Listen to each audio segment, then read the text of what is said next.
Ao sermos apresentados, sentimos uma simpatia recíproca, que foi crescendo à medida que conversávamos. Ele, muito prestativo, resolveu em poucas horas o meu problema mais imediato: conseguir uma moradia. Passados alguns dias, após estarmos instalados, Coronel Isidoro veio nos visitar.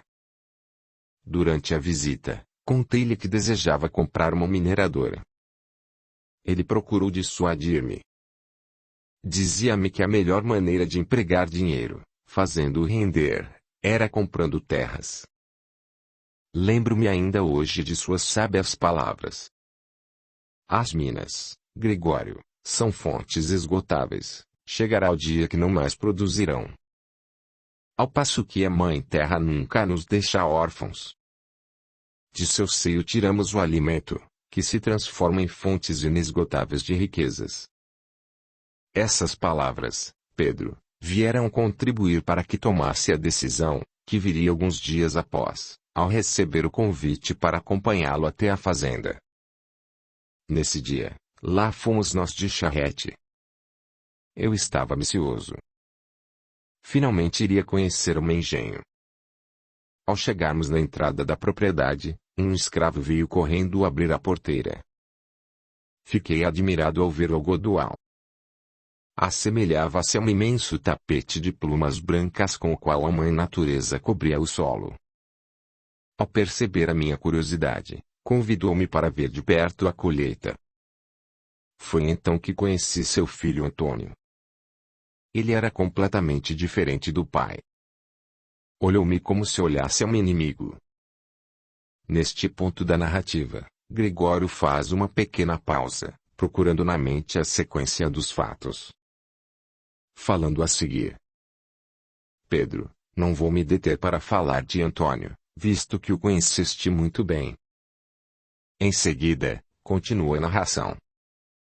Ao perceber que o filho havia me tratado com hostilidade, Coronel Isidoro convidou-me para ir até o canavial e ao engenho. Devo confessar que fiquei aliviado com o convite, pois sentia-me mal com a proximidade de Antônio. Gregório continua a narrativa, acompanhado atentamente pelo amigo. Percorremos alguns quilômetros até alcançar o canavial. Lá chegando, encontramos os escravos cortando canas e colocando-as em fardos nos carros de bois, os quais, em seguida, as transportavam para o engenho. Neste instante, Gregório fecha os olhos querendo trazer para o presente o momento vivido no passado. A seguir, desabafa. Ah! Pedro, a sensação que tive ao ver o vai-vem dos cativos, sentindo o perfume adocicado que exalava daquelas hastes da cana recém-cortada, foi indescritível. Pouco a pouco foi ficando para trás a vontade de comprar a mineradora, dando lugar ao desejo veemente de adquirir um engenho. Percebendo o meu interesse, o coronel explicava-me com minúcias o plantio. Em seguida fomos acompanhar o processamento do açúcar. Eu, como aluno atento, procurava inteirar-me de todos os pormenores. Ele, profundo conhecedor do assunto, agindo como professor, tudo procurava transmitir-me. Assim passamos uma boa parte do dia. Lá pelo meio da tarde, fomos para a sede da fazenda. Ao chegarmos à casa grande, fizemos uma ligeira refeição. Logo após, fomos ao seu escritório, que ficava no interior da casa. Ao adentrarmos, sentamo-nos e continuamos a conversar. Eu estava empolgado, não parava de pedir informações sobre tudo que se relacionava com o engenho. Coronel Isidoro observava-me e sorria. Até que em dado momento falou. Gregório, fico contente em ver seu entusiasmo e interesse. Como também pude constatar, você gostou do perfume adocicado da cana. Esse é o principal indício daqueles que se tornam ótimos senhores de engenho. Portanto, esqueça o minério. O seu ouro é o pó branco do açúcar. De modo que gostaria de lhe fazer uma proposta. Se for do seu interesse, vendo-lhe a metade de minhas terras, assim como também ajudá-lo-ei na instalação do engenho, colocando à sua disposição a minha experiência. Por todos os santos. Era tudo o que eu queria, Pedro. Mas, ao mesmo tempo, fiquei preocupado com o alto preço que lhe por certo pediria. Percebendo minha preocupação, falou: Não se assuste, Gregório. Farei um preço acessível, mesmo porque, na época em que meu avô aqui chegou, vindo de Portugal, ganhou a maioria dessas terras. Vendo meu espanto, explicou: Poucas lembranças tenho de meu avô, pois era molecote quando ele morreu. Mas, meu pai contava-me que, quando ele chegou a Salvador, vindo de Portugal, assim como todos os colonos portugueses que aqui chegavam sendo proprietários de escravos, recebiam sesmarias, advindo desse fato a criação de fazendas com financiamentos holandeses. Foi dessa forma que se iniciaram os primeiros engenhos. Com o passar dos anos, meu avô foi adquirindo as terras vizinhas e aumentando nosso patrimônio. Embora ultimamente tenha recebido muitas ofertas por elas, nunca quis vendê-las. Mas, desde que o conheci, sinto vontade de tê-lo por perto. Não consigo explicar este sentimento. É como se, de alguma forma, já nos conhecêssemos. Sei que estranhará o que vou dizer. Sinto-me melhor ao seu lado do que ao lado de meu próprio filho. Em seguida, Gregório arrematou: Foi assim, Pedro, que comprei estas terras.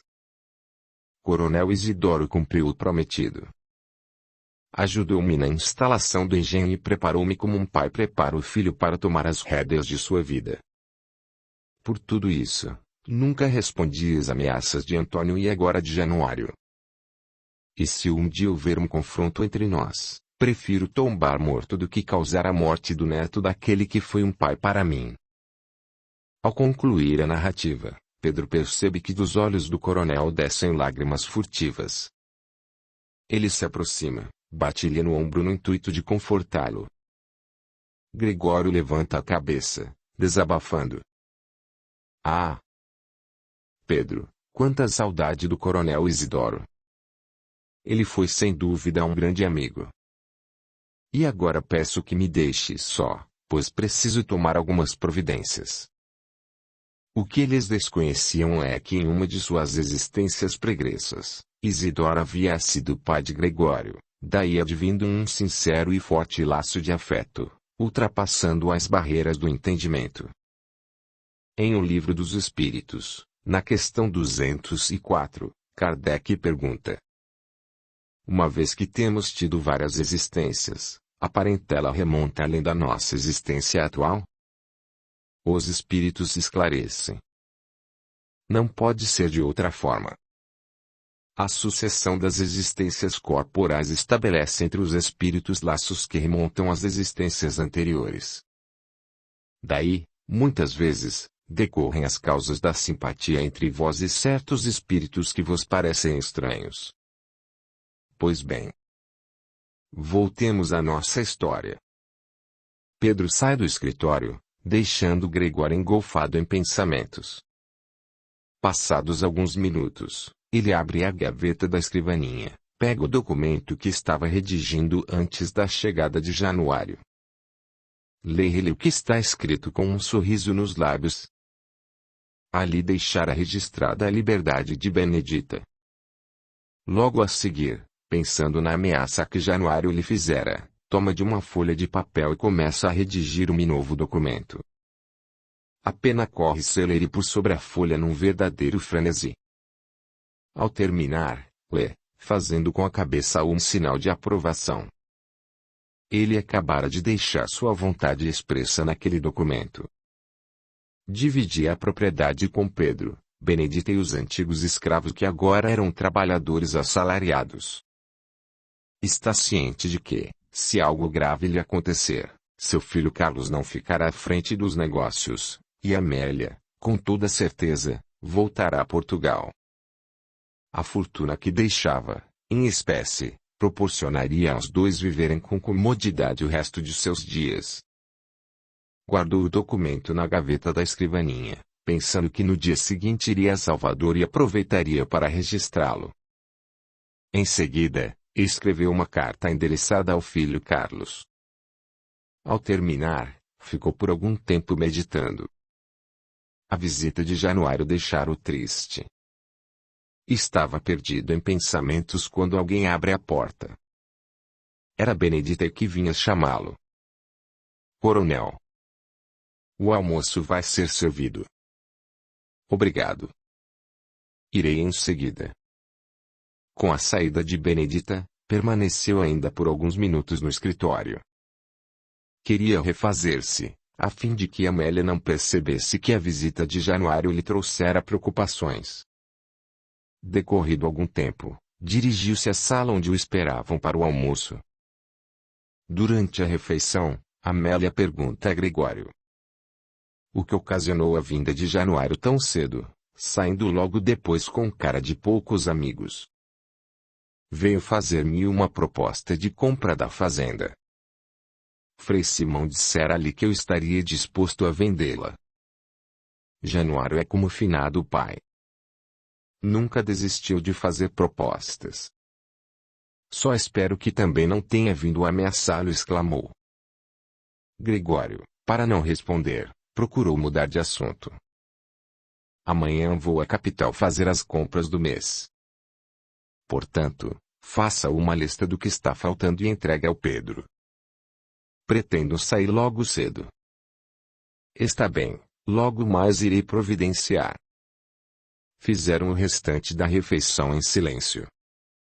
Ao terminarem, foram para a varanda. Ficaram por bom tempo a conversar. Gregório, percebendo que Amélia estava com o semblante entristecido e sabendo qual a causa, resolve surpreendê-la ao falar. Amanhã, ao chegar a Salvador, informar-me-ei quando sairá o próximo navio para Portugal.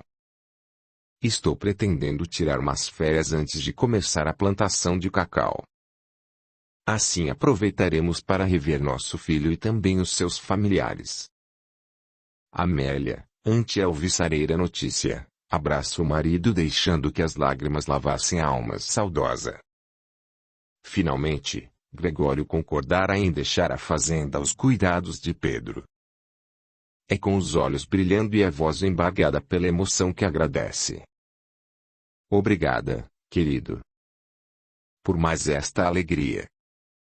E são tantas ao longo de nossa vida, que agradeço a Deus todos os dias pela dádiva de viver ao seu lado. Você sabe ler nos recônditos do meu ser as minhas mais profundas aspirações. E por mais que me esforce, a fim de tornar-me uma esposa devotada, jamais poderei retribuir tanto carinho. Gregório se comove com as palavras da esposa. Tenta falar, mas a voz não lhe sai. Pigarreia para disfarçar o nó na garganta. Sai em seguida, deixando-a com os planos para tão sonhada viagem. Desce as escadas. Desatrela o cavalo a fim de dar o passeio costumeiro. Logo após segue em direção ao riacho. Estava ensimesmado. Acordara pela manhã sentindo os grilhões da saudade confranger-lhe o peito. Afrouxou as rédeas do cavalo permitindo que este lhe norteasse o caminho. No passo cadenciado do animal ele refletia sobre sua vida. No final chegara à conclusão de que cada episódio trouxera-lhe grandes lições. Principalmente os que traziam em seu bojo sofrimentos e dores. Pensou consigo. Benedita tem razão quando diz que cada um tem seu pelourinho particular. Enquanto transgredirmos as leis baseadas no respeito e na moral, será indubitavelmente através do sofrimento e dor que limparemos as marcas dos grilhões que nos prendem a débitos próximos ou longínquos. Por isso, temos que aceitar com dignidade os tropeços da vida, não abdicando da luta, porque, se assim o fizermos, estaremos paralisando nosso progresso e nossa evolução. Estava mergulhado em pensamentos, quando escutou um tropel de cavalos. Era Pedro que, ao vê-lo de longe, fustigara o animal com o intuito de encontrá-lo. Coronel. Já fiz um apanhado do que está faltando na fazenda. Ótimo, Pedro. Então vamos até a cocheira falar com Tobias, a fim de que providencie a carroça e os cavalos para amanhã.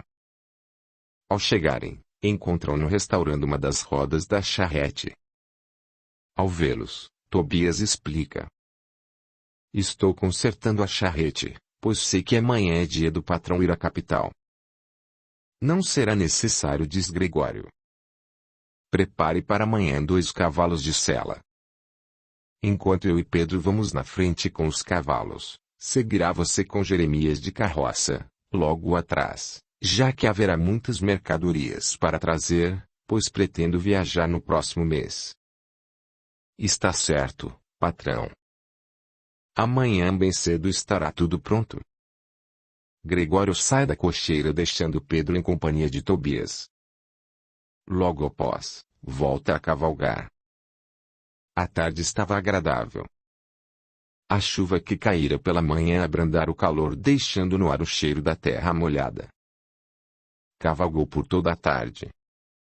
Quando o sol declinava no horizonte, retornou à casa grande seguindo em direção ao escritório.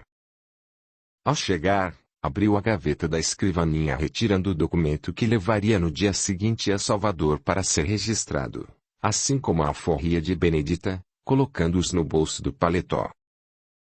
Sorriu ao pensar que, logo mais, iria lhe entregar naquele pequeno pedaço de papel o mais sublime direito de toda a criatura: a liberdade. E foi com espírito altruístico que chegou à varanda onde Benedita o aguardava. Esta ao vê-lo recepcionou com um belo sorriso. Eram momentos dulcificantes esses, em que ao cair da tarde sentavam-se para conversar. Durante a palestra, Amaru, servindo-se da mediunidade psicofônica de Benedita, trazia-lhes valorosas lições através das exortações sempre esclarecedoras referentes à filosofia da vida e à sobrevivência do espírito. Ao orientá-los acerca das leis divinas, levou-os ao encontro de Jesus, abrindo-lhes o coração para a fé e o amor. Compreendendo o amor, compreenderam a Deus em sua plenitude e misericórdia, facultando a seus filhos oportunidades redentoras.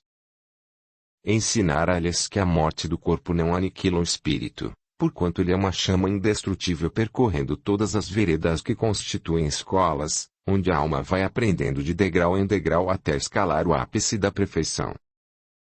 Nesse clima de despertamento espiritual, eles destronavam a ignorância compreendendo as leis naturais do Criador, vencendo a morte pela força da vida. Nesse dia não foi diferente. Após as elucidações de Amaru, ficaram por algum tempo refletindo sobre as lições recebidas. Até que, em certo momento, Gregório quebra o silêncio.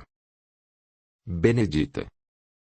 Hoje, pela manhã, repensando nas atitudes que me fizeram viver de um modo coerente com meus princípios, encontrei algo que precisa ser mudado. Como é de seu conhecimento, tempos atrás alforriei os escravos da fazenda. Porém, motivado pelo sentimento paternal e também pelo fato de jamais tê-la visto como cativa, não lhe oferecia a liberdade. Mas neste mundo conturbado onde vivemos, em que os sentimentos de nada valem, precisamos ser previdentes. Portanto, guarde este documento. No futuro poderá ser-lhe útil. Foi com emoção que ela pegou aquele papel.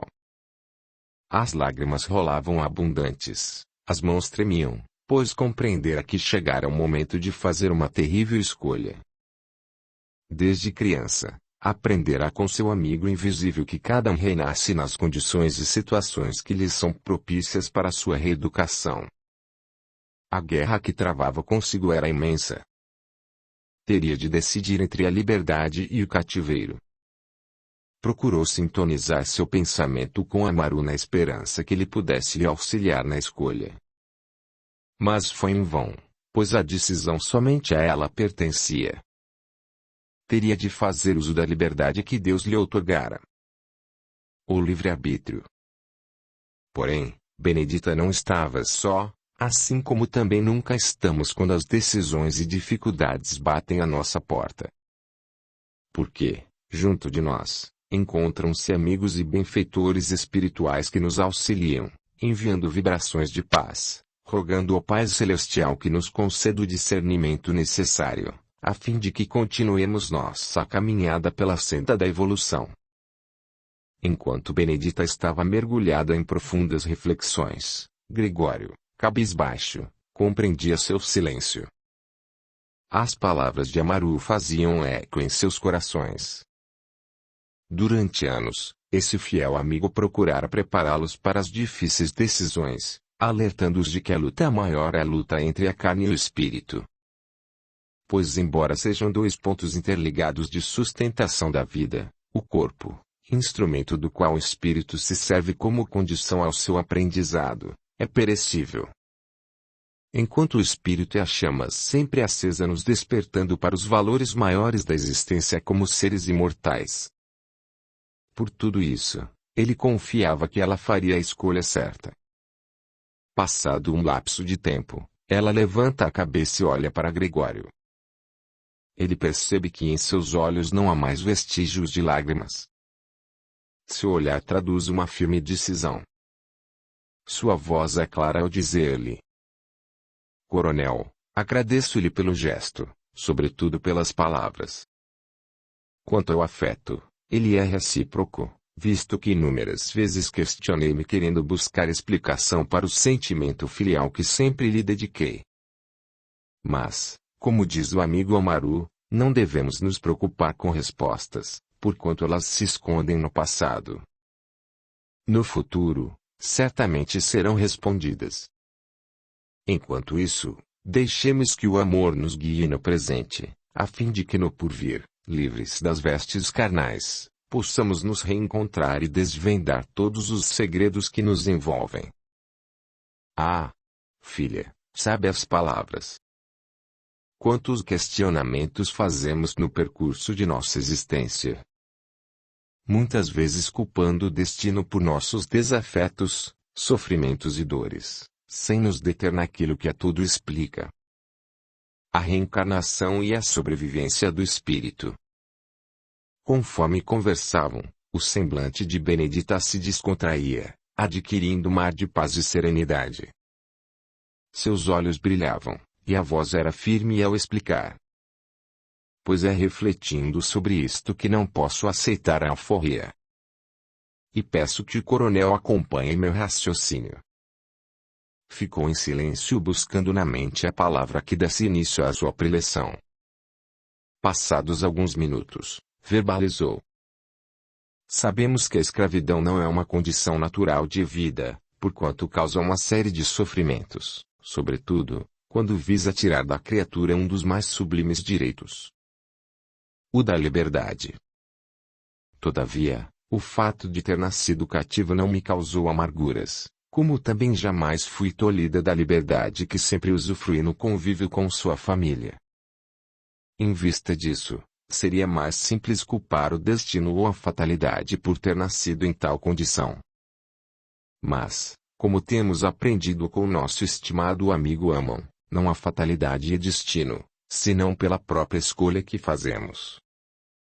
Por conseguinte, somos os deflagradores de nossos destinos.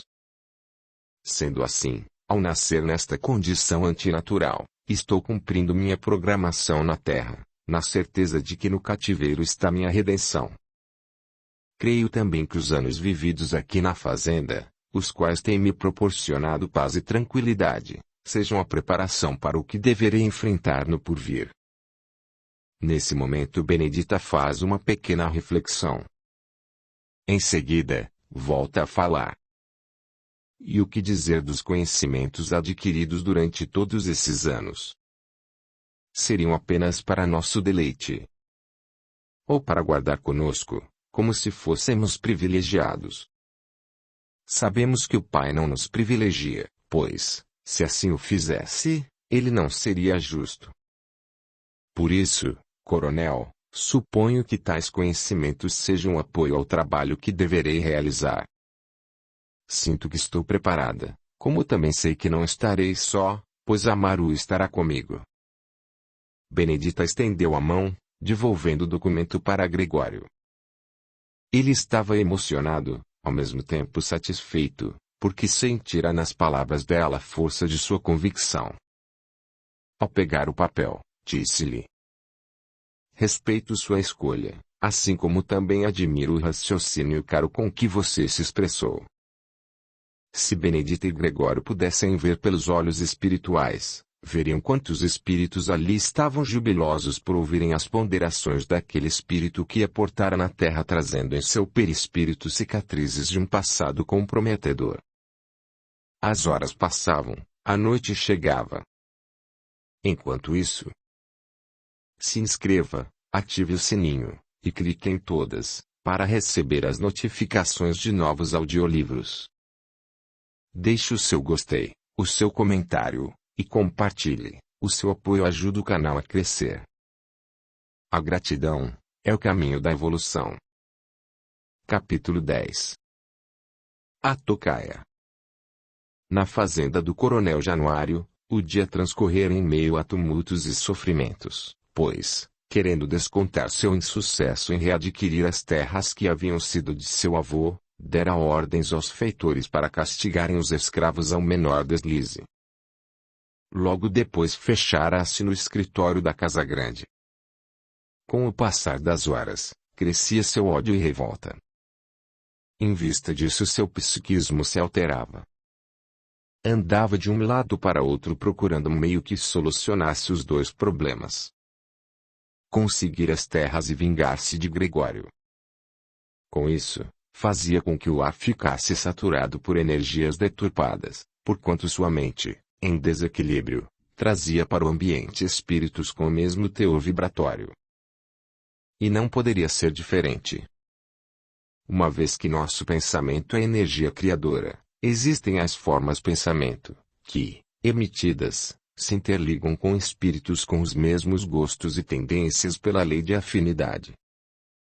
Audiolivro realizado pelo canal Surya Chand Audiobook. Nesse momento batem a porta. Entre. Convida Januário. Era Celestino, capitão do mato, que trazia o escravo Tino amarrado pelas mãos e coberto de escoriações. Consegui achar novamente esse negro fujão, coronel. Tinha se embrenhado no mato com mais 2 escravos que haviam fugido do engenho do coronel Teodoro. Deram muito trabalho, mas consegui capturá-los. Para a surpresa de Januário, ao olhar para o escravo anteviu em fração de segundos um plano perfeito. Chegaste em boa hora, Celestino. Pois acabas de trazer-me a solução para um difícil problema. Fico contente, coronel. E no que puder ajudar, pode contar comigo. Certamente. E com isso ganharás uma bela quantia, pois sabes que remunero bem aos que me prestam serviços. Os olhos de Celestino brilharam de cobiça ao imaginar o que faria com o pagamento. Está certo, coronel.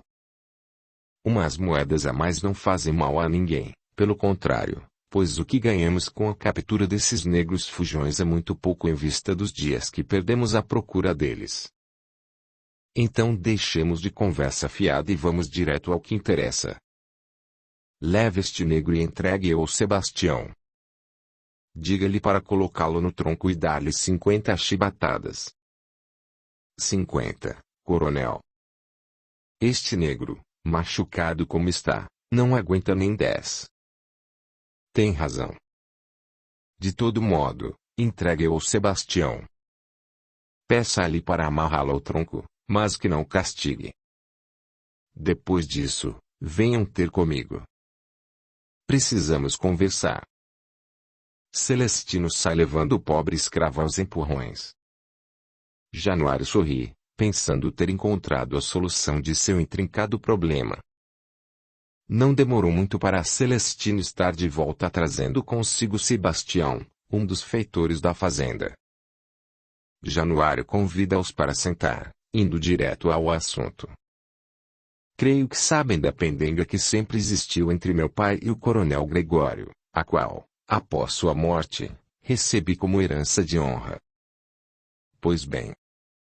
Finalmente hoje, após a captura de Tino, veio-me com clareza o que deverei fazer a fim de não só livrar-me de Gregório, como, de quebra, retomar as terras que foram de meu avô.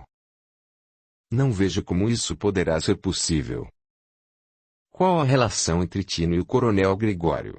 Interrogou Sebastião, surpreso, interceptando a explicação de Januário. Calma. Ponto de exclamação. Vou responder a todas as perguntas. Mas antes preciso saber se irão cooperar comigo, pois o que temos de realizar é algo muito sério.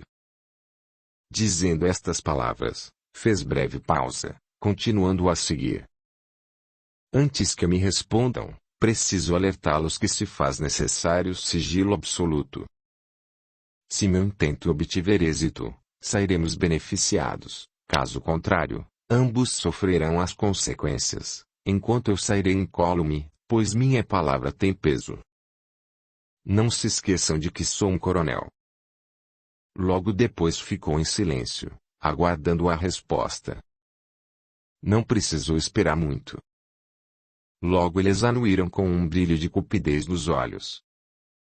Aceito a proposta, pode contar comigo, coronel. Exclamou Celestino, seguido por Sebastião. Comigo também, sempre estive e sempre estarei às suas ordens, coronel. Tanto Celestino como Sebastião sabiam de antemão que teriam de aceitar a proposta, pois, se não o fizessem, sofreriam as consequências da mesma maneira. Os coronéis da época não aceitavam de seus subordinados o não como resposta. A seguir, Januário se levantou. Caminhou de um lado para outro pensativo. Os cúmplices o acompanhavam com o olhar, respeitando seu silêncio. Nesse ínterim, no espaço extrafísico do escritório, entidades malfazejas, antigos desafetos de Gregório e Tino ali se encontravam, com a finalidade de dar seguimento ao plano que durante certo tempo elaboraram. Influenciar cada um dos personagens envolvidos, até que se enredassem para o desfecho final.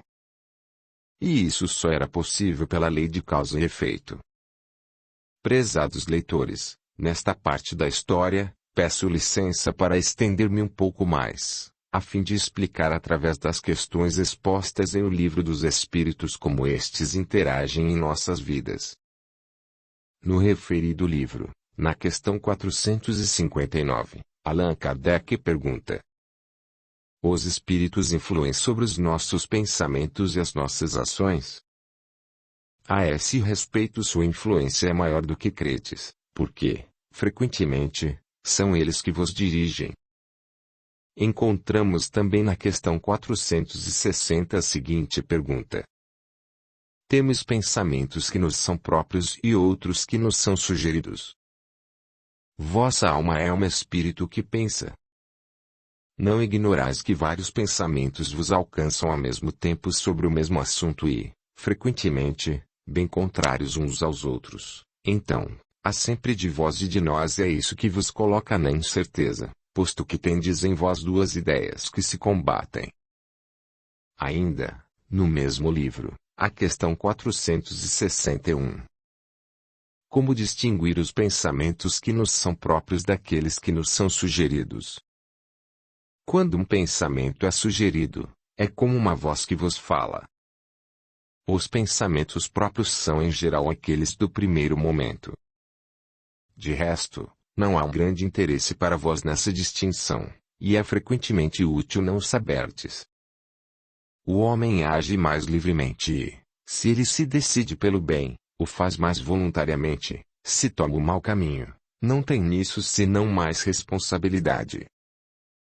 E, para encerrar, na questão 464, o codificador faz mais este questionamento: como distinguir se um pensamento sugerido vem de um bom ou de um mau espírito? Ao qual responderam as entidades veneradas: estudai a coisa, os bons espíritos não aconselham senão o bem. Cabe a vós a distinção. Caros leitores, Como podemos observar através das respostas esclarecedoras de nossos irmãos do plano maior, somos todos responsáveis por nossos atos. Embora os espíritos interfiram em nossas vidas, está em nós o comando de nossas ações. Prossigamos nossa história. Coronel Januário, após andar de um lado para outro, volta a sentar-se. Em seguida começa a expor para os cúmplices.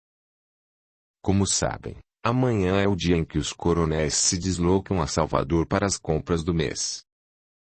Sendo assim, não poderia haver melhor oportunidade para não só executar meu plano como também fazer recair a culpa pelo que ocorrer sobre os negros fujões aquartelados nos quilombos. É nesses dias que eles praticam os assaltos, ao buscarem alimento e moedas para pagarem suas alforrias. Tanto o feitor como o capitão do mato prestavam atenção sem perder uma palavra. Na sequência, Januário olha para Sebastião, dizendo: quanto ao questionamento que me fez há pouco, sobre a relação existente entre Tino e Gregório, vou responder. Saberá por que a captura do negro veio a calhar, assim como irá contribuir para o sucesso do plano. Em seguida explicou: se pensarmos nas fugas empreendidas por Tino, iremos lembrar que por inúmeras vezes esteve acoitado na fazenda de Gregório, advindo desse fato a amizade existente entre eles. Com estas palavras, fez pequena pausa para rememorar.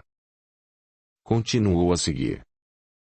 Contava-me Frei Simão, que Deus o tenha, que o coronel, alertado por Tino, sabia de antemão quando iria haver revolta de escravos. Como também cooperava com eles na compra de víveres, os quais deixava perto dos portões da fazenda para que os quilombolas viessem buscar à noite. Dizia-me também que Gregório acoitava os negros perseguidos pelos capitães do mato, encaminhando-os posteriormente aos quilombos. Muitas vezes, ele mesmo comprava esses negros, dando-lhes mais tarde a liberdade.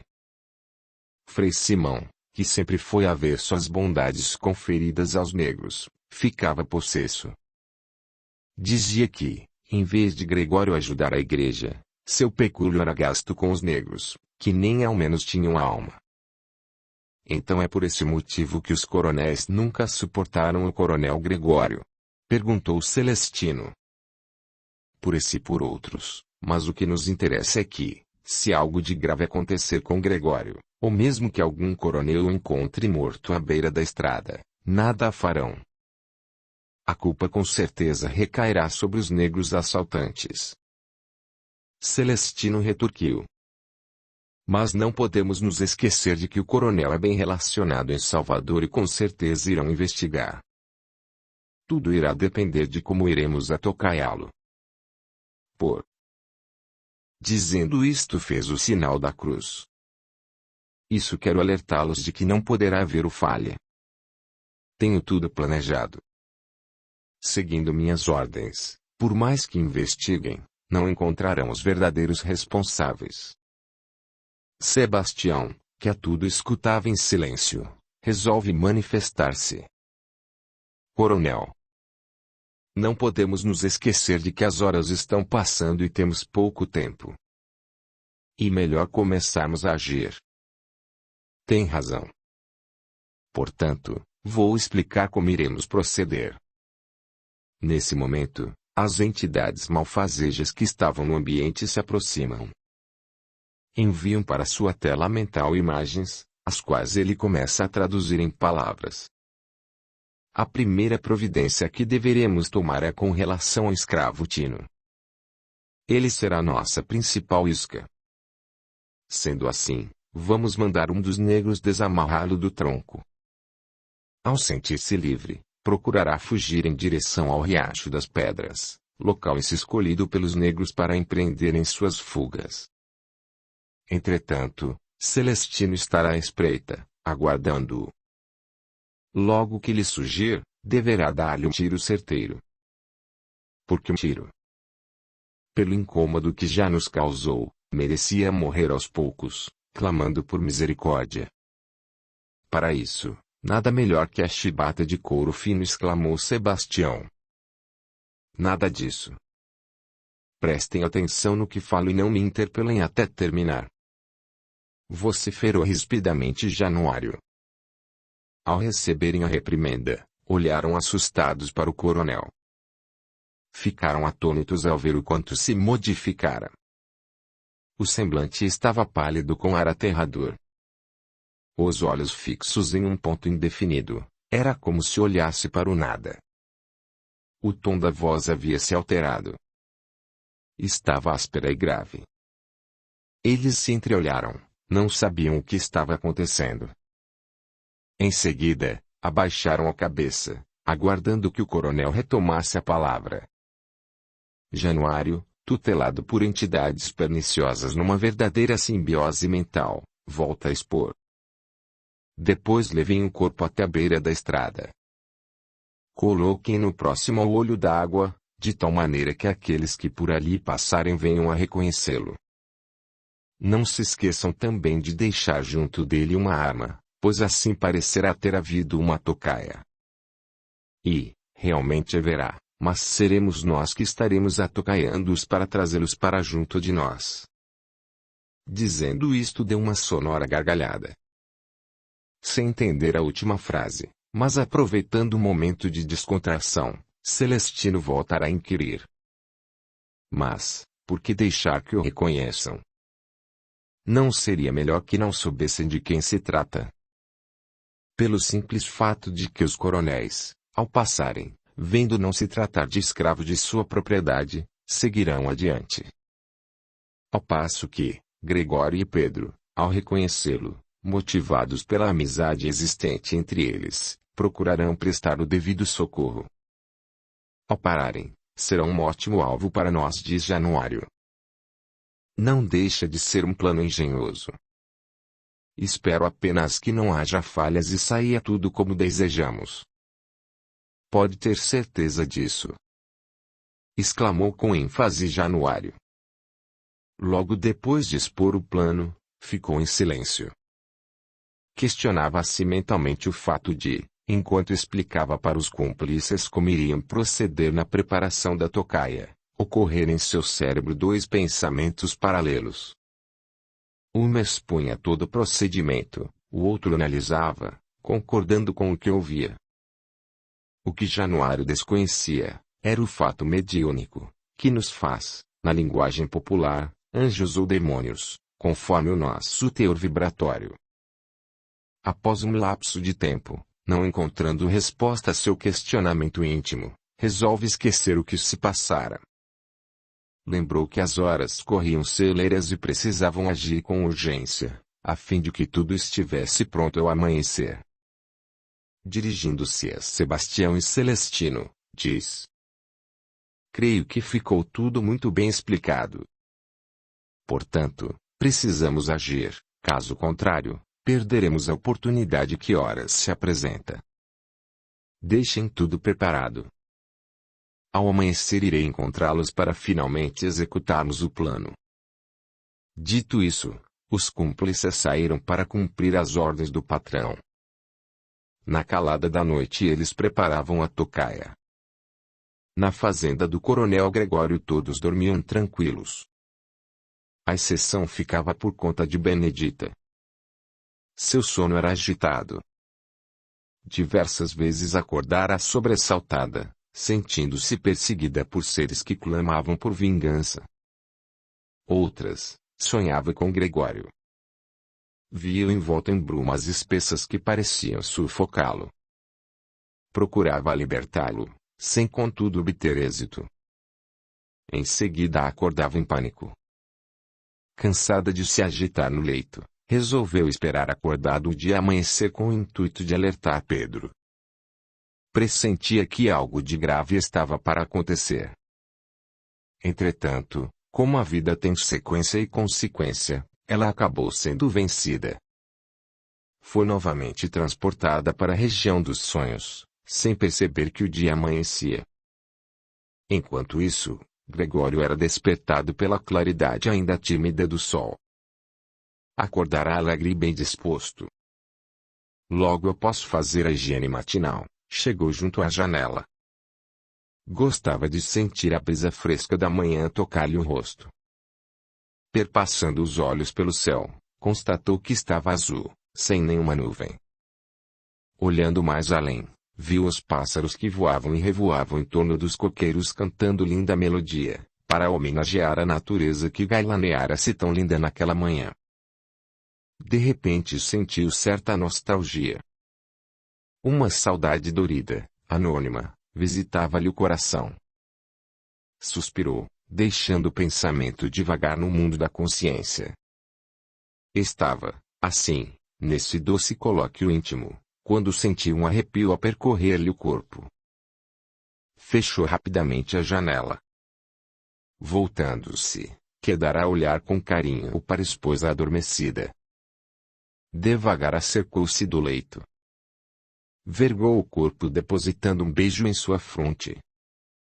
Sorriu ao pensar que, à tarde, ao retornar da capital, entregar-lhe as passagens tão ansiosamente aguardadas, e, assim, de posse delas, poderiam finalmente visitar o filho, Carlos, em Portugal. Foi sorrindo, antevendo a felicidade da companheira que deixou o quarto indo fazer a primeira refeição do dia.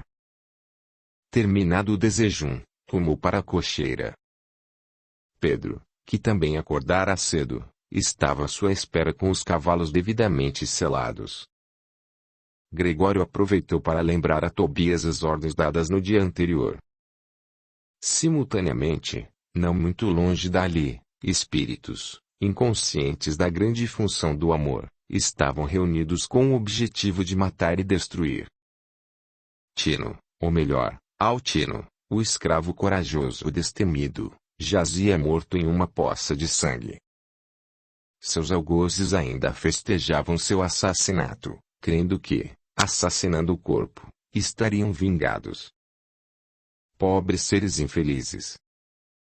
Ignorando as grandes leis universais, não atinaram que, através dessa maléfica ação, acabavam de libertar o escravo. Em contrapartida, transferiam para si os grilhões que o prendiam, pois uma das principais leis, que nos regem, é que cada criatura recebe de acordo com o plantio que faz. Pois bem, a isca estava pronta. Aquela isca inerte à beira da estrada era baseada no amor que universaliza, pois havia sido alicerçada na igualdade, fraternidade e solidariedade, sentimentos que Gregório aprendera com a mãe e fartamente distribuía, não fazendo distinção entre negro ou branco, rico ou pobre. Para ele, eram todos iguais. Voltemos agora à fazenda do Coronel Gregório. No presente momento, ele faz as últimas recomendações. Deixa Tobias ciente do que terá de fazer ao chegar à capital. Em seguida, ele e Pedro montam nos animais partindo a galope. Ao passarem em frente ao quarto de Benedita, esta acorda sobressaltada. Corre até a janela. Só consegue ver a nuvem de poeira que se levantara avisando que os cavaleiros já haviam por ali passado. Sente um misto de medo e solidão. Atira-se ao leito aos prantos. Fica assim, entregue ao desespero, até ouvir o barulho da carroça que passa. Sabe ser Tobias e Jeremias, que seguem o encontro daqueles que eram o motivo de sua preocupação. Um pouco mais calma, procura através da prece a serenidade necessária para enfrentar com coragem o que seu coração vinha pressentindo. Enquanto isso, Gregório e Pedro seguem o roteiro programado. Gregório não sabe que cavalga ao encontro de seus carrascos, inimigos de eras recuadas. E ninguém poderia modificar esse roteiro, porque estava fundamentado na lei de causa e efeito. E assim eles foram se aproximando. E estavam já próximos ao olho d'água, ponto crucial da estrada. Pedro vinha um pouco mais à frente. Não percebendo o corpo de Tino caído à margem da estrada, segue adiante. Gregório, entretanto, vinha mais devagar e, ao ver o corpo, reconheceu nele o amigo. Sofreou o cavalo, fazendo-o empinar.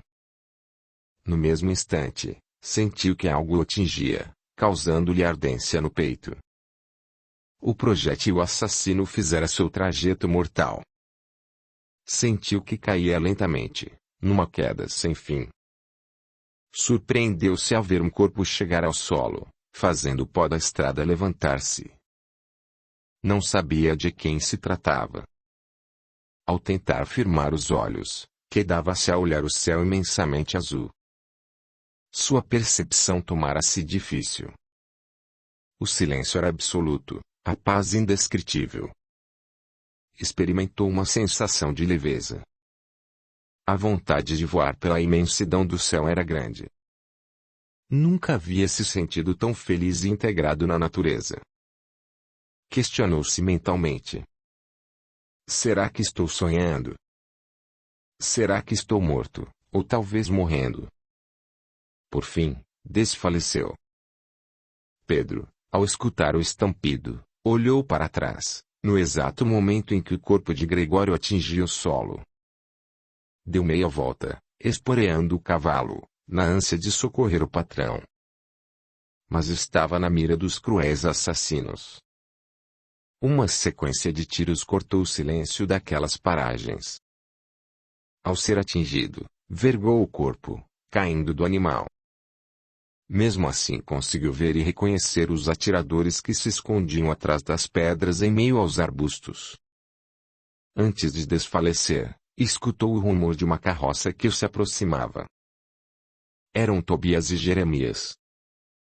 Ao se depararem com aquele quadro, ficaram perplexos. O sangue se misturava à poeira da estrada. Sem demora correram procurando prestar socorro. Tobias foi ao encontro de Gregório, enquanto Jeremias procurava socorrer Pedro. Ao observarem o ferimento, constataram que Pedro poderia se recuperar. Entretanto, Gregório estava seriamente ferido, sem contudo, conseguirem precisar a gravidade. Procuraram removê-los do local. Ao darem a volta no veículo viram o corpo de Tino. Perceberam que estava morto. Ainda aturdidos com o acontecimento, comentaram que poderiam ter sido assaltados pelos quilombolas. Porém, Tobias, sabedor do grande apreço deles por seu patrão, descartou logo a hipótese. De conjectura em conjectura, retomaram para a fazenda. Enquanto isso, os assassinos fugiam em direção à capital em busca de seus álibis. Nesse ínterim, na varanda da casa grande, Amélia dialogava com Benedita. Contava-lhe dos preparativos que fazia para a tão sonhada viagem a Portugal. De repente, o rumor de uma carroça que transpunha os portões lhes chamou a atenção. Logo reconheceram ser Tobias que retomava. Benedita sentiu o coração saltar no peito pressagiando más notícias. Desceram rapidamente as escadas. Quando o veículo parou defronte à casa grande já havia certo rumor, pois, por onde passavam, Jeremias ia dando conta do ocorrido. Amélia aproximou-se para ver a causa de tanto tumulto. Diante do que viu, desfaleceu. Transfira ao gentil leitor a capacidade de imaginar e descrever o sentimento de dor nos corações desses entes. Dor esta que visita tantos lares nos dias de hoje, cuja causa é a violência. Porque, através do despreparo dos governos e autoridades, a vida humana está exposta à covardia e à ganância, servindo de alimento para a vaidade, prepotência e usura. Mas que em nossos corações pulse a esperança de que um dia, quiçá seja breve, compreendamos que tudo é transitório e que não levaremos para além túmulo nada do que amealhamos. Nosso maior dote é aquele despertado pelo amor, nas veredas do coração. Prossigamos nossa história. Após o choque inicial, Benedita fechou os olhos por uns instantes. Pediu em fervorosa prece orientação necessária, para o que deveria fazer diante de tal quadro. Sentiu-se envolvida por uma onda de paz fazendo-a raciocinar com clareza. Enquanto Amélia era socorrida pelas mucamas, Benedita começava a dar ordens, esquecida da própria dor.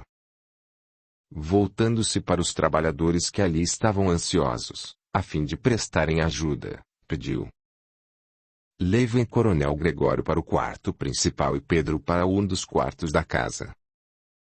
Em seguida procurem por Venâncio e Francisco, preciso da ajuda deles com urgência. Esses dois eram trabalhadores da fazenda e também hábeis montadores. Além disso, conheciam aquela região como ninguém.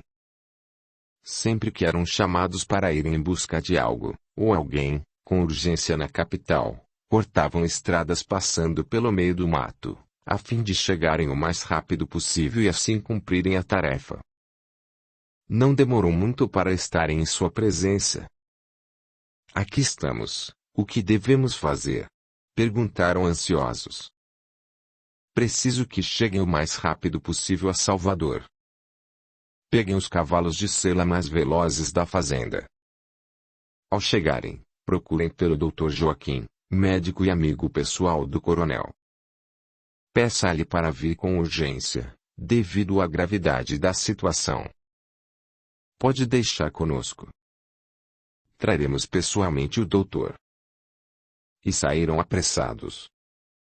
Enquanto eles cavalgavam, cortando estradas em busca do socorro profissional, Benedita, embora profundamente abalada, procurava, com auxílio das ervas medicinais, lavar o ferimento na esperança de estancar o sangue que jorrava aos borbotões.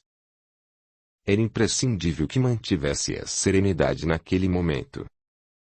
Sabia de antemão, ao perpassar os olhos em Gregório, que o fio tênue que o ligava à vida poderia romper-se de um momento para outro. Do lado de fora do quarto, os ex-escravos, companheiros fiéis, estavam de vigia. Via-se naqueles rostos entristecidos o brilho das lágrimas, tributo sincero ao amigo agonizante. No quarto ao lado, Pedro era assistido pelos amigos. Ao examinarem o ferimento, verificaram que o tiro não havia atingido nenhum órgão vital. Aguardavam com impaciência que despertasse para relatar-lhes o que havia ocorrido. Passado algum tempo, Benedita lembrou-se de Amélia. Deixou Gregório entregue aos cuidados de Tobias, dirigindo seu antigo quarto de Carlos, para onde ela havia sido levada. Verificou, ao chegar, que estava desperta, mas melancólica, calada e triste. Respondia apenas com monossílabos e olhares expressivos. Proibira qualquer menção sobre o que havia ocorrido, recusando-se a aceitar o fato. As horas passavam em lenta agonia. Lá pelo começo da tarde, chega Venâncio, trazendo o doutor. Imediatamente é conduzido ao quarto de Gregório. Ao chegar, examina-o minuciosamente. Logo após dá o veredicto. Infelizmente, a bala se alojou numa artéria próxima ao coração, podendo romper-se de um momento para outro. Nada mais é possível fazer, se não pedir a Deus que abrevie seu sofrimento. Benedita não conseguiu se conter. Chorou como uma criança desamparada. Para ela, naquele momento, compreender era pedir demais para si mesma. Enquanto ela procurava desoprimir o coração através das lágrimas, o médico é encaminhado ao quarto onde se encontra Pedro. Passado algum tempo, retorna trazendo-lhe a notícia de que o administrador está fora de perigo. O projétil causara-lhe apenas ferimento superficial. A inconsciência era devido à perda de sangue sofrida. Quando a tarde dava lugar à noite, eis que Gregório começa a tomar consciência de si. Perpassando lentamente os olhos pelo quarto, se detém em Benedita. Através das lágrimas e da tristeza que marcava aquele rosto, soube que chegara o momento da despedida. Nos escaninhos da memória, passavam lembranças afáveis e já esquecidas. Rememorou os momentos de total conúbio, sentados na varanda, quando conversavam e recebiam esclarecimentos de Amaru, o amigo invisível, o qual, sintonizado com Benedita, fazia uso de suas cordas vocais. Como haviam sido importantes esses esclarecimentos pela vida afora. Quanto aprendera e como estavam lhe valendo agora, em que se preparava para deixar a vida física. Escutava, na acústica do coração, as palavras dele, lembrando-lhe que a vida continuaria sempre. Porque além da Terra há muitas moradas. O universo é a vida e fazemos parte dele. Seu entendimento naquele momento se ampliava. As lágrimas que desciam dos olhos eram de gratidão, o sorriso, sinal que havia compreendido a vida e o que ela significava. Queria falar, poder gritar para que eles ouvissem e compreendessem o que ele já compreendera. A vida no solo terreno, apesar de todos os pesares, é o caminho da libertação. Seguiu-se um momento de agonia, deixando-os apreensivos, crendo que ele sofria. Mera ilusão. Essa agonia é a luta do pássaro que está prestes a deixar a gaiola e já vislumbra a liberdade. Gregório se debatia querendo cortar os liames que o prendiam ao fardo físico, a fim de alçar seu voo rumo ao infinito. Foi lentamente se acalmando ao ver vultos que se aproximavam. O quarto ficou cheio deles. Começaram a tomar formas e foi reconhecendo a todos. Ali estavam Catarina, Tonha, Joana e tantos outros que haviam feito parte de sua presente existência. Até mesmo os escravos, amigos que o foram deixando no correr dos anos. Todos estavam ali a sorrir. De repente, percebeu que do meio deles saía alguém que se aproximava de Benedita. Procurou firmar os olhos já turvos. Foi aí que ele viu Amaru se transfigurar, assumindo sua antiga forma física. Ali estava Clisérico, o pai de outrora. Todos os que ali estavam foram se transformando. Traziam para sua memória as lembranças adormecidas. Via-se nos campos de lutas, empunhando a espada. A seu lado estava Ástria, a filha querida. Ao olhar para Benedita, viu sua tez negra tornar-se alva como a neve. Seu cabelo, encarapinhado, deu lugar a uma cascata dourada de madeixas encaracoladas, que caíam, cobrindo-lhe os ombros. Ali, entre os escravos, viu seu antigo povo reunido. Uma lágrima lhe correu pelo canto do olho. Pronunciou o nome amado. Ástria. Ástria. Foram essas suas únicas palavras. Em seguida, pendeu a cabeça, desvencilhando-se do fardo biológico. Logo após estava nos braços de Teodora, a mãe extremosa. Benedita não compreendeu por que ele havia chamado de Ástria. Mas, para ela ficava a certeza de que a vida é um eterno reencontro, com segredos que se escondem nas dobras do tempo. O lar enlutou-se. A tristeza tomou conta de todos. Por fim, unidos pelo mesmo sentimento de pesar, procuraram reagir, pois dependia deles tomarem as providências, uma vez que Amélia procurara refúgio na alienação mental. Enquanto eram feitos os preparativos para velar o corpo, a notícia do passamento de Gregório corria como um raio, principalmente em direção a Salvador. Os portões da fazenda foram abertos para dar passagem aos amigos que vinham dar as condolências. O primeiro a chegar foi Januário, acompanhado de Celestino. Mostrava-se solícito e condoído com um momento de dor. Sua solicitude causava admiração. Recebia os amigos de Gregório, abraçando-os pesaroso. Ao mesmo tempo, indagava: quem terá feito semelhante barbaridade? Todos exclamavam em uníssono: só podem ter sido os quilombolas. Interiormente, rejubilava-se com a resposta. Os mais afoitos queriam reunir os capatazes e capitães do mato de suas fazendas, a fim de irem ao encalço dos negros e destruir os quilombos que porventura encontrassem. Outros procuravam acalmar os ânimos. Diziam que não era hora oportuna para tal empreendimento. Celestino já havia se inteirado da situação. Sabia que Pedro, embora ferido e inconsciente, não corria risco de vida. Não imaginava nem de longe que ele os havia reconhecido. E assim as horas passavam.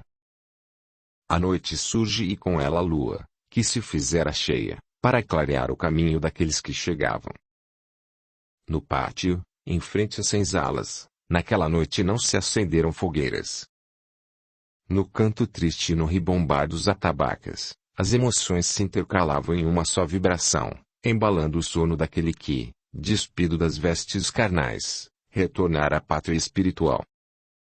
Logo mais, em todas as fazendas da região, assim como nos quilombos sempre tão silenciosos, ouviu-se no batuque dos tambores a homenagem ao amigo que partira. Amélia permanecia calada, ausente. Ideias confusas desorientavam seu raciocínio. Dr. Joaquim estava visivelmente preocupado, uma vez que essa alienação poderia trazer sérias consequências. Pela manhã, o corpo de Gregório foi levado até a capela da fazenda. O padre, vindo da capital, aguardava para ministrar-lhe os últimos sacramentos. Audiolivro realizado pelo canal Surya Chand Audiobook. Após o culto, o corpo foi enterrado no cemitério junto aos escravos. Tal fato causou estranheza. Mas, os amigos mais chegados faziam-lhe a última vontade, pois ele sempre pedira: quando morrer, deixem meu corpo descansar junto aos negros, porquanto sempre os considerei como minha família. Dr. Joaquim se prontificou a permanecer mais alguns dias, a fim de prestar assistência a Amélia. Januário, ao se despedir, deixou-os ciente de que iria escrever com urgência para Carlos, dando-lhe conta do ocorrido. Dessa maneira, findava-se mais um capítulo das muitas vivências daquele que, nessa existência, vestirá a roupagem de Gregório. Era o merecido descanso do guerreiro que retornava à pátria espiritual, a fim de renovar as energias perispirituais para novas lutas futuras. Capítulo 11. Tirania e preconceito. Após o trágico acontecimento, a vida na fazenda sofreu profundas modificações. A comunidade, antes tão alegre, demonstrava nas faces a tristeza e a saudade do amigo inesquecível. Amélia, fechada em seu pequeno mundo particular, não dava sinais de melhora. Fizera da insanidade mental refúgio para seu infortúnio. Aos poucos a mente retroagia no tempo, fazendo-a reviver os primeiros dias de seu feliz conúbio. Fora buscar no velho baú os vestidos vaporosos esquecidos pelo tempo. Era vestida com eles que sentava na varanda aguardando o retorno de Gregório. Dizia a todos que ele havia ido a Salvador comprar-lhe mimos. Criara na mente um mundo à parte e nele era feliz. Dr. Joaquim tudo fizera procurando trazê-la para o presente, sem contudo obter êxito. Por fim, retomara a capital, para o atendimento de seus pacientes. Pedro já se havia recuperado. Ao retomar a consciência e ser informado do acontecido, ficara perplexo ante a perfídia de Januário. Sem demora levou ao conhecimento das autoridades os fatos ocorridos, assim como deu a conhecer os reais protagonistas do nefando crime. Mas, infelizmente, desde aquela época a impunidade sempre se fez presente, imperando a lei do mais forte. Nem mesmo destacaram alguém para o inquirir. Entretanto, não perdera as esperanças. Acreditava que com a vinda de Carlos a situação mudasse ou, pelo menos, que o filho exigisse a abertura de uma sindicância para apurar os fatos, exercendo, assim, seu direito de filho e cidadão. Enquanto isso não acontecia, auxiliado pelos capatazes e com eficiência que sempre o caracterizou, continuava a administrar a fazenda, tanto no setor braçal como burocrático. Quanto a Benedita, havia trocado a tristeza pela preocupação. Ao ser informada de que o estado de alienação de Amélia era irreversível, tomara para si a responsabilidade de dirigir a casa. Conforme os dias passavam, a ansiedade e a incerteza tomava conta de todos. Ao se encontrarem no final de cada labuta diária, o assunto girava em torno de Carlos. Não sabiam a atitude que tomaria ao chegar, nem qual rumo daria aos negócios. Ante a incerteza, os dias fizeram-se longos e as noites curtas. Na sequência dos dias, quando o calendário da Terra marcava 4 meses da desencarnação de Gregório, eis que, pela manhã, ouviu-se o rumor de uma charrete que transpunha os portões. Logo imaginaram ser o filho do finado patrão quem chegava. Benedita, Pedro e os demais serviçais correram alegres para a varanda a fim de recepcioná-lo. Ficaram atentos ao ver descer do veículo um bonito mancebo de rara beleza. Não tiveram dúvidas. O belo jovem diante deles era realmente o senhorzinho Carlos. Todavia, a euforia do momento reverte sem decepção. Pedro inflama-se de raiva, ao ver quem o acompanhava. Era Januário e seu sorriso característico, marcado pelo cinismo. Ao ver que Pedro se havia alterado, Benedita preocupou-se, antevendo alguma desgraça. Diante da gravidade da situação, aproxima-se falando com gentileza. Seja bem-vindo, senhorzinho. Embora lamente o motivo que o traz. Carlos parou por uns instantes.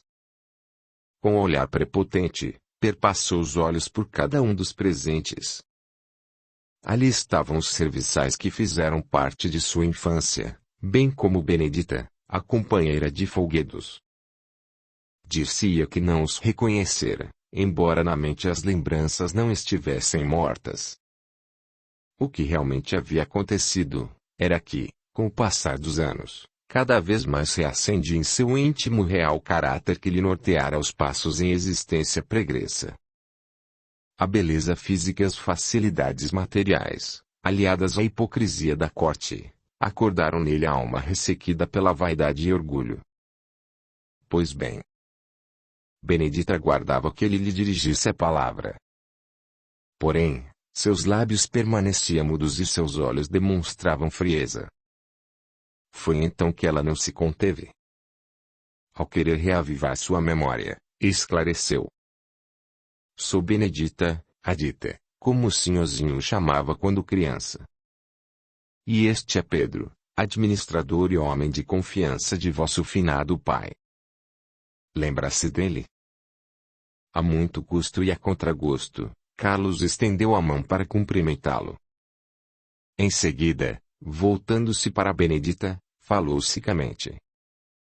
Providência para que minhas bagagens sejam levadas ao meu antigo quarto. Imediatamente, senhorzinho. Januário, com os ouvidos aguçados, aguardava sem perder uma única palavra do que estava sendo dito. Sentia-se intimamente satisfeito, por ver a forma com que Carlos os tratava. Pressentia que tinha nas mãos uma presa fácil. O novo dono da casa, com áreas de superioridade, nem ao menos perguntara pela mãe. Em vez disso, disse secamente. Afastem-se e deixem-nos passar, não temos tempo a perder, precisamos tratar de negócios. Em seguida, acompanhado por Januário, foi abrindo caminho entre os serviçais, dirigindo-se ao escritório que pertencera ao pai.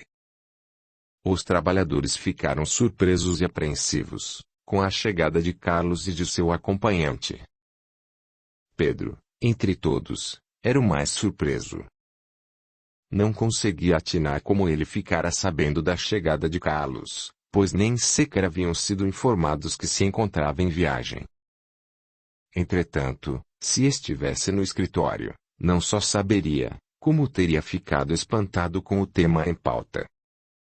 Caro Januário, gostaria mais uma vez de externar meus agradecimentos, não só pelo envio da carta, a qual com presteza fez chegar em minhas mãos, como também agradecer pelo relevante auxílio prestado quando da tragédia que se abateu sobre minha família. Todavia, custa-me crer ter sido Pedro o mentor de tão bárbaro crime. Por esse motivo, quero que me relates com maior clareza os fatos ocorridos, os quais vieram a culminar nesse trágico episódio. A primeira providência que irei tomar amanhã será levar ao conhecimento das autoridades, para que tomem as medidas cabíveis ao caso. Calma, Carlos. Calma. Não se deixe levar demasiadamente pelos acontecimentos, pois nos faltam provas. Não nos esqueçamos de que Pedro, ferido por seus cúmplices, adquiriu com isso um ótimo álibi. Contarei os fatos ocorridos, desde que me prometa que não tomará nenhuma atitude intempestiva sem a minha permissão. Se ele se sentir descoberto, não hesitará em fazer com você o que fez com seu pai. Januário, com essas palavras, pretendia amedrontar seu interlocutor. Quando soubera que Pedro havia reconhecido e delatado como autor do crime, escrevera imediatamente para Carlos dando sua versão aos fatos. Pedia-lhe, também, que retornasse ao Brasil com urgência. Procurava com isso eximir-se da culpa, ao colocar, sobre os ombros de Pedro, a responsabilidade do delito. Feito isto, procurou saber com antecedência a data de chegada do navio. Queria ser o primeiro a contatá-lo. Com a chegada de Carlos, após o primeiro diálogo, percebeu que estava diante de um anota medroso, o qual poderia manipular conforme sua vontade. Prossigamos. Prometo. Nada farei sem sua concordância. Mas fala tudo o que aconteceu, pois preciso saber como agir com Pedro, pediu-lhe ansiosamente. Está bem, disse Januário. Tudo começou quando soube por intermédio de amigos comuns que o coronel Gregório desativara o engenho colocando as terras à venda. A princípio, fiquei surpreso. Posteriormente, fiquei sabendo que ele assim o fazia devido às dificuldades encontradas na aquisição das máquinas novas que ora chegam para facilitar a moagem. Passados alguns dias, resolvi fazer-lhe uma visita colocando-me à sua disposição, a fim de auxiliá-lo na compra, uma vez que as havia adquirido com certa facilidade. Ao chegar, pude constatar que as notícias eram verdadeiras. O engenho estava parado e não se viam escravos no plantio da cana. Ao fazer-me anunciar, uma das mucamas me informou que o coronel se encontrava no escritório e que para lá me dirigisse. Mas, ao chegar perto da porta, escutei vozes alteradas vindas de seu interior. Logo reconheci tratar-se de Pedro. Poucos minutos após, ele saiu sem ao menos notar minha presença. Adentrando, em seguida, encontrei o coronel completamente alterado. Falou-me, em momento de desabafo, temer por sua vida, pois estava sofrendo ameaças por parte de Pedro, seu administrador, desde que resolvera vender a fazenda. Mas por que a morte de meu pai o beneficiaria? Interrogou Carlos. Essa mesma pergunta fiz ao coronel. E não me surpreendi quando me relatou que todos já sabiam há muito tempo. Disse-me que, ao haver rebelião de escravos nas fazendas vizinhas, Pedro, mancomunado com os quilombolas, fazia de sua propriedade um reduto, onde eles se acoitavam para fugir dos capitães do mato. Por esse motivo, não queriam a venda. Por outro lado, se viesse a sucumbir, Pedro certamente continuaria na administração. Dito isto, relanceou os olhos, percebendo que a vítima estava atenta. Fez então a pergunta, cuja resposta iria dar veracidade à trama mentirosa. A cobra preparava-se para o bote final. Carlos. Ponto de exclamação. Preciso que me responda. Se acaso não tivesse recebido minha carta, teria regressado ao Brasil a fim de tomar posse do que lhe pertence? Não. De maneira nenhuma. Jamais sairia de Portugal. Quando recebi a missiva do Dr. Joaquim, fazendo-me ciente do que havia ocorrido e afirmando que Pedro se encontrava bem, não tive dúvidas. Iria deixar tudo em suas mãos. Parecia ter uma conduta ilibada e reconhecia nele, desde a minha infância, um homem bom. As remessas de dinheiro para prover meu sustento na corte sempre foram enviadas por ele. Dessa maneira, não precisaria me preocupar com nada. Então creio que compreendeu. A morte de seu pai não modificaria em nada a rotina da fazenda, pelo contrário, iria beneficiá-lo, porquanto ficaria tudo em suas mãos. E agora, o que pretende fazer? Em primeiro lugar, preciso colocar meus pensamentos em ordem. Mas, pode ter certeza, ele não ficará com estas terras. Quanto ao amigo, só posso agradecer pela amizade que demonstrou. Ao escutar com que ênfase Carlos responderá-lhe agradecido, sentiu-se encorajado a deixar um pedido no ar.